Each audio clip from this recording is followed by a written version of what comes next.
നമസ്കാരം. ഇന്ന് ഞാൻ പറയാൻ ഉദ്ദേശിക്കുന്നത് സവർണരുടെ വേറൊരു അവരുടെ ആധിപത്യം തകരുന്നതിലുള്ള ദേഷ്യം അവരെത്രത്തോളം പ്രകടമാക്കുന്നു എന്നതിനെക്കുറിച്ചാണ്. അതായത് ഇപ്പോൾ റീസെൻ്റായിട്ട് കേന്ദ്ര സർക്കാർ കൊണ്ടുവന്ന UGC 2026, അതായത് യൂണിവേഴ്സിറ്റി ഗ്രാൻറ്റ്സ് കമ്മീഷൻ്റെ പുതിയ നിയമം ബില്ല്, അത് പാസ്സായിട്ടില്ല.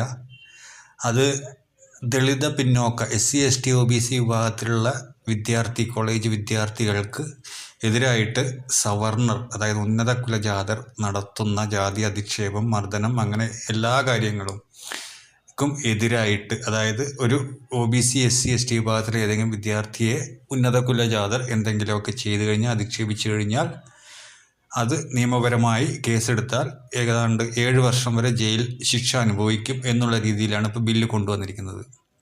അത് വന്ന ഉടനെ തന്നെ മൊത്തം ജനസംഖ്യയുടെ വെറും 15% മാത്രം, അതായത് ശരിയായ ഹിന്ദുക്കൾ എന്ന് പറയുന്നവർ, അതായത് 4 വർണ്ണം, ചാതുർവർണ്ണത്തിൽ ബ്രാഹ്മണർ, ക്ഷത്രിയർ, വൈശ്യർ, ശൂദ്രർ എന്നീ 4 വിഭാഗത്തിൽ ഉൾപ്പെടുന്നവർ അതിനെതിരായിട്ട് പ്രതിഷേധം നടത്തുന്നുണ്ട്. കാരണം അവർക്ക് മറ്റുള്ളവരെ അടിമയാക്കി ജീവിക്കാനുള്ള, മറ്റുള്ളവരുടെ അവകാശങ്ങൾ ചൂഷണം ചെയ്ത് ജീവിക്കാനുള്ള ശ്രമം പരാജയപ്പെടുത്തുന്ന ഒരു നിയമമാണ് ഈ സർക്കാർ കൊണ്ടുവന്നിരിക്കുന്നത്.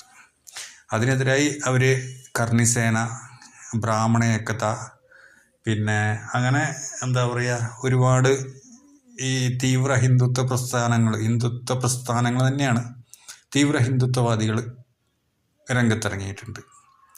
അതുകൂടാതെ അവർ സോഷ്യൽ മീഡിയയിൽ ഈ ബ്രാഹ്മണ അല്ലെങ്കിൽ ഉന്നത കുലജാത ഇതിലായിട്ട് പെട്ടിട്ടുള്ളവരുടെ പോസ്റ്റ്, അതിന് നിയമ നടപടി പോലും എടുക്കുന്നില്ല എന്നാണ്. അവർ സോഷ്യൽ മീഡിയയിൽ അവർ പരസ്യമായി ഫോട്ടോ അല്ലെങ്കിൽ വീഡിയോ ഇട്ടിട്ട് അവർ പറയുന്നത്, അങ്ങനെ ഞങ്ങൾക്കെതിരായി കേസെടുത്താൽ ഞങ്ങൾ ഈ നിയമം അനുസരിച്ചല്ല, ഭാരതീയ നിയമസംഹിതയുടെ 302 വകുപ്പ് അനുസരിച്ച് ജയിലിൽ പോകാനാണ് താല്പര്യമെന്ന് പറഞ്ഞ് വെല്ലുവിളിച്ചുകൊണ്ട്, അതായത് 302 കൊലപാതക കേസിന്, അതായത് ഏതെങ്കിലും ഒരു പട്ടികജാതി, പട്ടികവർഗ, പിന്നാക്ക വിഭാഗത്തിലെ വിദ്യാർത്ഥികളെ ഇവർ ഉന്നത കുലജാതരെ എന്തെങ്കിലും ചെയ്താൽ, അതിനെതിരെ നടപടിയെടുത്താൽ ഞങ്ങൾ ഈ അധിക്ഷേപത്തിനോ അല്ലെങ്കിൽ മർദ്ദനത്തിനോ അല്ല, കൊലപാതകത്തിന് പോയി, അതായത് അതാണ് ഞങ്ങൾക്ക് അന്തസ്സ് എന്നുള്ള രീതിയിലുള്ള പോസ്റ്റുകൾ ഒരുപാട് സോഷ്യൽ മീഡിയയിൽ, യൂട്യൂബിലായാലും ഇൻസ്റ്റാഗ്രാമിലും ഫേസ്ബുക്കിലും നമുക്ക് കാണാൻ സാധിക്കും.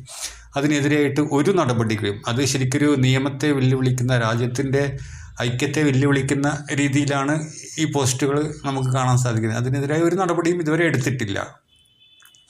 ഇതിനെതിരായി അവർ സുപ്രീം കോടതിയിൽ പോയി, സുപ്രീം കോടതി ഇതിനെ ഒന്നും കൂടി ഭേദഗതി വരുത്തി രണ്ടാമതും അതിനെ മാർച്ച് 19, ഈ 2026 മാർച്ച് 19 പരിഗണിക്കാമെന്ന രീതിയിലാണ് വന്നിരിക്കുന്നത്.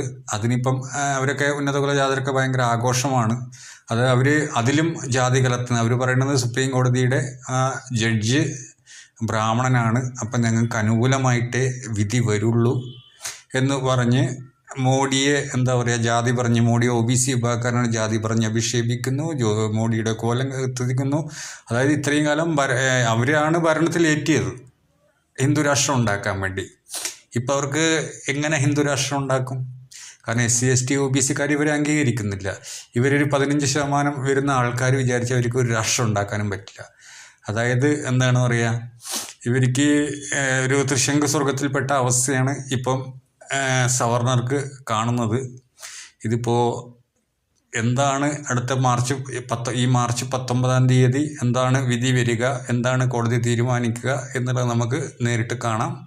അതിൻ്റെ വീണ്ടും വിശദമായും വീണ്ടും വേറെ രസകരമായ വീഡിയോസുമായി ഞാൻ വീണ്ടും വരുന്നതാണ്. എൻ്റെ ചാനൽ എല്ലാവരും ഒന്ന് സബ്സ്ക്രൈബ് ചെയ്യുക, ലൈക്ക് ചെയ്യുക, കമൻറ്റ് ചെയ്യുക. താങ്ക്